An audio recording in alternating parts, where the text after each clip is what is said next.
السلام علیکم ورحمۃ اللہ وبرکاتہ۔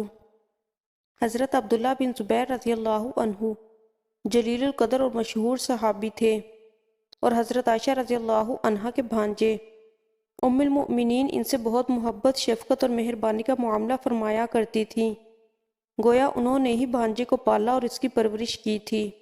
حضرت عبداللہ بن زبیر ام المؤمنین کی اس قدر فیاضی اور کرم فرمائی سے پریشان تھے کہ وہ خود تکلیفیں اٹھاتی ہیں اور جو کچھ آتا ہے وہ فوراً صدقہ کر دیتی ہیں۔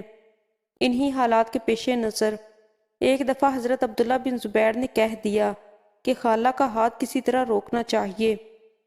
آپ کو اس فکرے کی اطلاع پہنچ گئی کہ میرے بھانجے نے یہ بات کہی ہے، تو حضرت عائشہ رضی اللہ عنہا اس بات پر سخت ناراض ہوئیں کہ وہ میرا ہاتھ روکنا چاہتے ہیں، اور ان سے نہ بولنے کی قسم اٹھا لی۔ حضرت عبداللہ کو خالہ کی ناراضگی کا بہت صدمہ ہوا۔ انہوں نے خالہ کو راضی کرنے کے لیے بہت سے لوگوں کو بیچ میں ڈالا اور ان سے سفارشیں کروائیں، لیکن پھر بھی کام نہ بنا، اور حضرت ام المؤمنین رضی اللہ عنہا نے اپنی قسم کا عذر بیان فرما دیا۔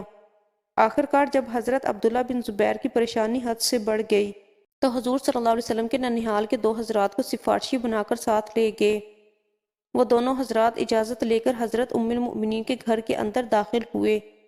ان کے ساتھ حضرت عبداللہ بن زبیر بھی چھپ کر اندر داخل ہو گئے۔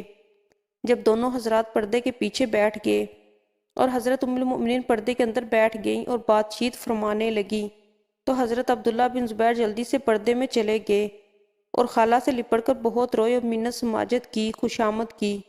وہ دونوں حضرات بھی مسلسل سفارش کرتے رہے اور مسلمان سے بولنا چھوڑنے سے متعلق حضور نبی کریم صلی اللہ علیہ وسلم کے ارشادات مبارکہ یاد دلاتے رہے، اور احادیث میں جو ممانعت آئی ہے وہ سناتے رہے۔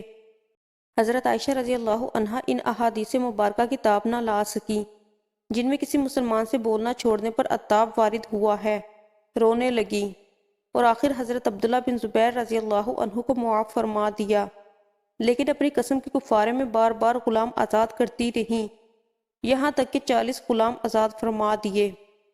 پھر بعد میں جب بھی قسم کو توڑنے کا خیال آ جاتا تو اس قدر روتی کہ دوپٹہ آنسوؤں سے بھیگ جاتا۔